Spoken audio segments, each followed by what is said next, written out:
si dan una revisión mínima a mi canal, podrán darse cuenta que la intención primordial del mismo es la divulgación del conocimiento histórico desde una perspectiva académica, aunque me he dado la oportunidad, en un par de ocasiones, de desmentir a dos pseudohistoriadores, como lo son Marcelo Gullo y Juan Miguel Zunzunegui, incluido, entre ellos, al expresidente de México, Andrés Manuel López Obrador. Repito, esta no es la intención de mi canal, ni me interesa entrar en este tipo de polémicas. Sin embargo, por momentos, resulta necesario realizar este tipo de videos ante el silencio que en ocasiones impera en la academia sobre los discursos de estos personajes.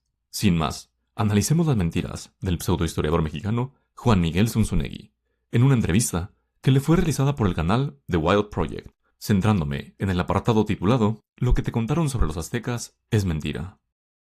Mira, para cuando llegue España a América no hay nada a lo que se le pueda llamar país, ni reino, ni imperio. Nunca existió un tal imperio azteca, eso es una patraña del siglo XX. Empieza señalando Zunzunegui que para cuando llega España a América no hay nada a lo que se pueda llamar país, ni reino, ni imperio. Nunca existió un tal imperio azteca. Eso es una patraña del siglo XX. La última afirmación es la que resulta clave para entender su punto de partida.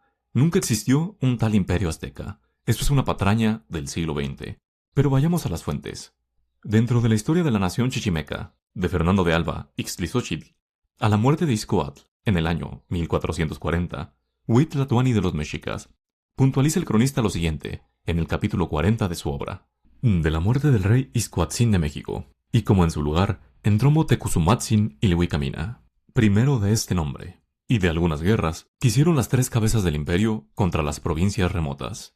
Ixtlilxóchitl, apenas empezando el siglo XVII, ya le llama imperio a la Triple Alianza, la Excantlatoloyan, pero Zunzunegui dice que es una patraña del siglo XX.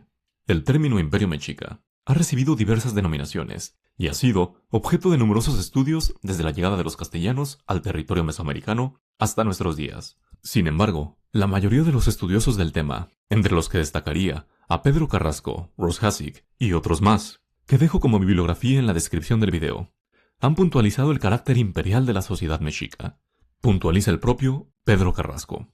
El término imperio implica desde luego una organización estatal a gran escala, en la que hay dominio de un pueblo sobre otros, e igualmente de un rey supremo sobre otros subordinados. El concepto de emperador, como rey de reyes, lo expresa concisamente. Ambas ideas sirven para describir las unidades políticas mesoamericanas de mayor complejidad. En el caso que estamos abordando, del Imperio Mexica, el término sigue siendo paradigmático, atendiendo a la categoría de Thomas Kuhn.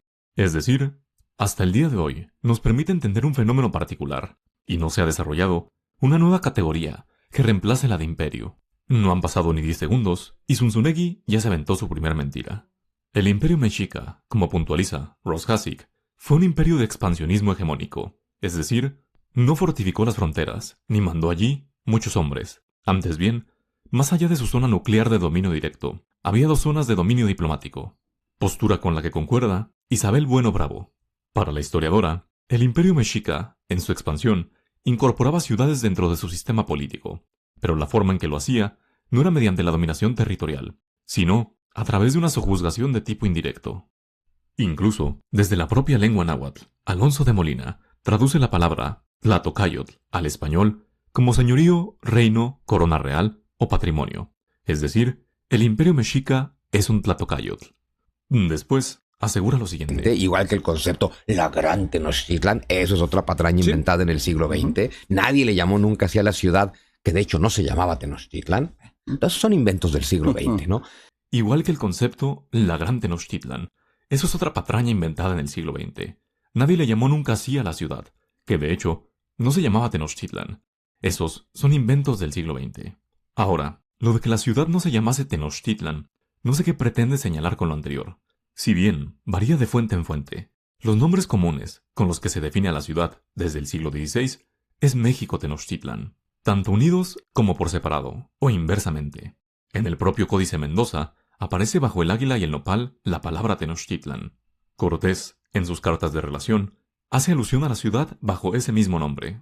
Escribió el conquistador extremeño, y descubrieron los llanos de Culúa, y la gran ciudad de Temixtitán, y las lagunas que hay en la dicha provincia. Mientras que Bernal Díaz del Castillo, en el capítulo 83 de su historia verdadera de la conquista de la Nueva España, a la llegada de los castellanos a la Ciudad de México, refiere que esta fue nuestra aventurosa e atrevida entrada en la gran ciudad de Tenochtitlán, México, en el año 1519. Tanto Cortés como Bernal ya emplean el epíteto la gran ciudad de Tenochtitlán, que fue ampliamente retomado por la historiografía posterior.